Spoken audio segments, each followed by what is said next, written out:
ఈ మధ్య సాయిరెడ్డి గారి న్యూస్ వినగానే మీరు ఏం చేశారు? డైరీ మిల్క్ చేసుకొచ్చా. ఎందుకు? తీయని వేడుక చేసుకుందామని. ఒక పక్క అంతులేని సంతోషం, మరో పక్క అంతులేని బాధ. నేను పాదయాత్ర చేసేటప్పుడు ప్రజల వద్దరికి వెళ్ళి నేను మీ బిడ్డని చెప్పి ఏదో బాలశామితి కన్నాను. నా పక్కనే ఉండి షాయన్న ఆ మాటని చాలా స్ట్రాంగ్ గా తీసుకున్నట్టున్నాడు. 9 నెలలు ఎలక్షన్ జరిగాయి, కానీ మేము అక్కడ ఓడిపోయాం. మా షాయన్న ఈ వయసులో గెలిచాడు. చేతిలో బిడ్డను పెట్టే పేరు పెట్టమని చెప్పాడు. ఏం పేరు పెట్టారు సార్? ఆ పేరు ఇప్పటి వరకు షాయన్నకి తెలుసు, నాకు తెలుసు. కానీ ఈవేళ ఈ సభాముఖంగా మీ అందరికి చెప్తా ఉన్నా. చెప్పండి సార్, చెప్పండి.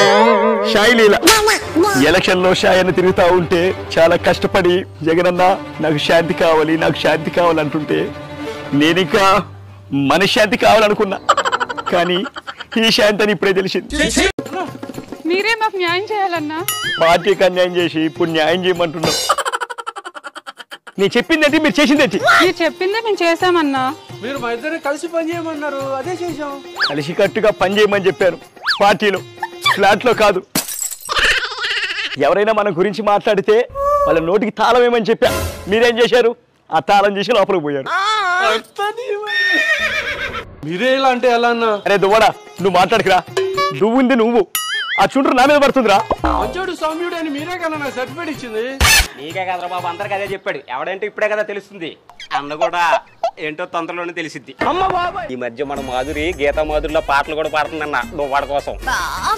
ఎక్కేస్తుందన్నా. ఎందుకులే తల్లి, పాడు. కరిగిపోయాను కర్పూర వీణలా. కరిగిపోయింది నువ్వు, కరిగిచ్చింది వాడు. మధ్యలో నన్నెందుకమ్మా మురిగిస్తున్నారు? యారా ముసలాడా, పింఛన్ వచ్చిందా? అయినా మా జగన్ గారు లేరు కదా, నీకెక్కడ వచ్చింది పింఛన్? సవాల్తో రాజకీయాలు చేసుకునే వాళ్ళు మీతో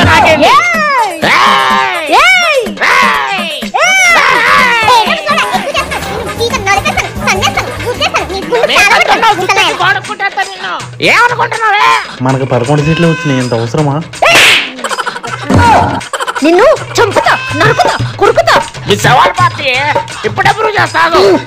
చెయ్యరా అన్నా, ఇక్కడ శవం కనపడిందన్నా. ఎక్కడ శివం ఎక్కడ? ఇందాక చెరువులో చూపించాడన్నా. మొద్దులా ఉన్నారు, ఏం చేస్తున్నారు? శివం పడి ఇంతసేపు అవుతుంది.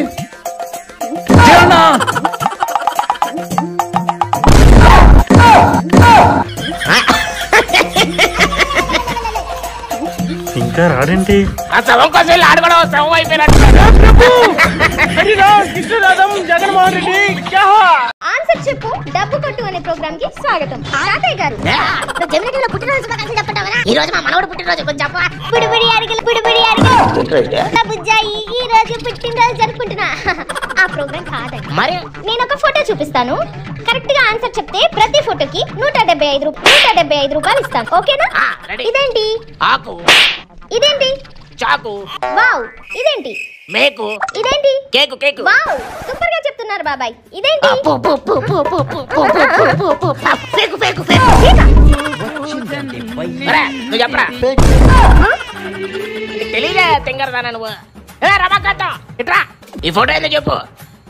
ఫేకు. ఇంకా నమ్ము అంటే నువ్వు. రే గాలిగా ఏంటంటే పిలిచావు? రే ఇదేంటో చెప్పరా? ఫేకు.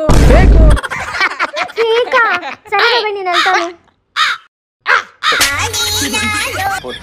క్లియర్ చేసా. ఈ రోజుల్లో 50,000 ఎలా సంపాదించావరా? దొంగతనం చేసావా? Part time job. నాకు తెలిసి నువ్వు ఎవరినో చంపేసావురా.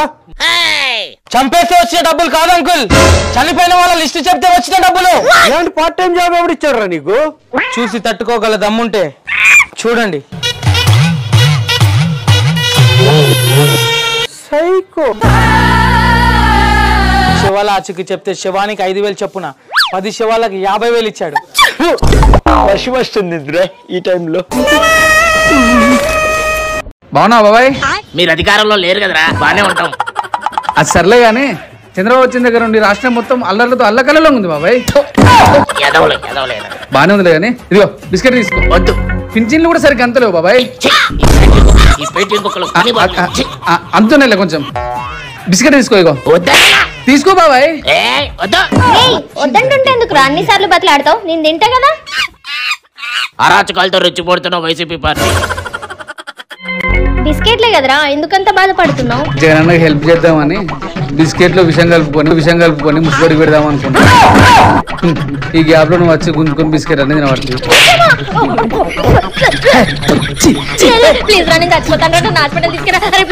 ముసుగడు అయితే నువ్వైతే మా అన్నకు కావాల్సింది ఒక శవం, మాకు శవం అయితే దొరికింది. నాకు తెలుసురా మీ శవరాజకీయాలు. నా ఈయన పెద్ద సంఘ సంస్కర్త అంటన్నా, మన పార్టీలో చేరతాడంట. ఈ కండువా కప్పుకోవాలంటే కొన్ని క్వాలిఫికేషన్లు ఉండాలా. నేను సిబిఐటీలో బీటెక్ చేశానన్నా. ఏంటి బాబు అన్న? చాలా సేవా కార్యక్రమాలు చేశాను. నాకు టికెట్ ఇస్తే పేదలకు మంచి చేస్తానన్నా. విలువలతో కూడా రాజకీయం చేస్తాను. వచ్చావండి వేరే సలింగం. నేను సంఘ సంస్కర్తని, సమాజాన్ని ఉద్ధరిస్తారంటే దేకరిక్కడ. మా పార్టీలో ఉండాలంటే డిగ్రీ బీటెక్లు కాదు, బూతుల్లో పిహెచ్డీ చేసి ఉండాలా. సేవలు కాదు, స్కాములు చేసి ఉండాలా.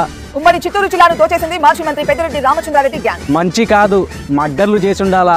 కారు డ్రైవర్ ను తానే హత్య చేసినట్లు వైకాపా ఎమ్మెల్సీ అనంతబాబు అంగీకరించారు. విలువలు కాదు, విత్తనాలు నాటుండాలా. భార్య ఉండగానే మరో మహిళతో కలిసి ఉంటోన్న దువ్వాడ. వీటిలో ఒక్కటైనా నువ్వు చేసుండావా?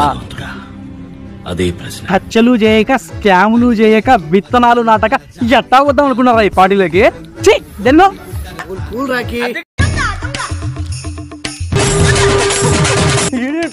మాంసం కోసం కుక్క పరిగెత్తుకు వచ్చినట్టు శవం కోసం పరిగెత్తున్నట్టున్నాడు.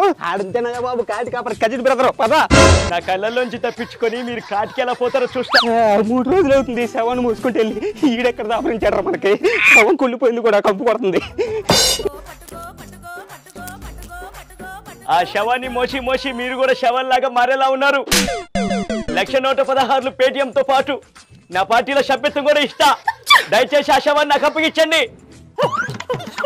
ఇక నా వల్ల కాదురా, ఒరే కొంచెం ఓర్చుకోరా, 1/2 కిలోమీటర్ వెళ్తే శ్మశానం వచ్చేస్తుంది బారా. ఆ పప్పులేం ఉడకావు. శ్మశానం చుట్టూ 10 మంది ఉన్నారు మా వాళ్ళు, వీటి గొడ్డలతో. గొట్టలంటరా, వీడికి ఎమోషన్స్ రిలేషన్స్ ఏముందో మనల్ని కూడా వేసేస్తాడు. ఇది ఎక్కడ పెట్టరా నాయన, ఈ బొంద మీద పెట్టుకోరా నాయన. పచ్చి టీవీలో లవ్ ఇచ్చేదాకా ఈ శవాన్ని కాల్చనివ్వరు. వీళ్ళేంటి ఇంత హ్యాపీగా ఉన్నారు? అయినా అమ్మాయిలు ఏంటి ఇక్కడ ఉన్నారు? వేరే రాష్ట్రానికి అమ్మాయిలు కదా. మీరు చేసింది అదే కదా. జాబ్ నోటిఫికేషన్స్ పడ్డాయి కదా, అప్లై చేసావా? అయ్యో ఇంకో 2 నెలల్లో పంట చేతికి వస్తుందిరా. కూతురు పెళ్లి బ్రహ్మాండంగా చేయొచ్చు. రైతులు ఏంటి ఇంత హ్యాపీగా ఉన్నారు? విషమ ఇంటిలో తీసుకుని చచ్చిపోవాలి కదా. బేసిక్ సెన్స్ ఉండదు మనుషులు. మా ప్రభుత్వాన్ని అదేగా జరిగింది. వర్షాలకి ఏం కరువురా, వర్షాలు బ్రహ్మాండంగా పడుతున్నాయి. నా పొలానికి నీళ్లు బాగా అందుతున్నాయి బాబు గారి దయ వల్ల. ఇంత హ్యాపీ ఉంటే ఇలా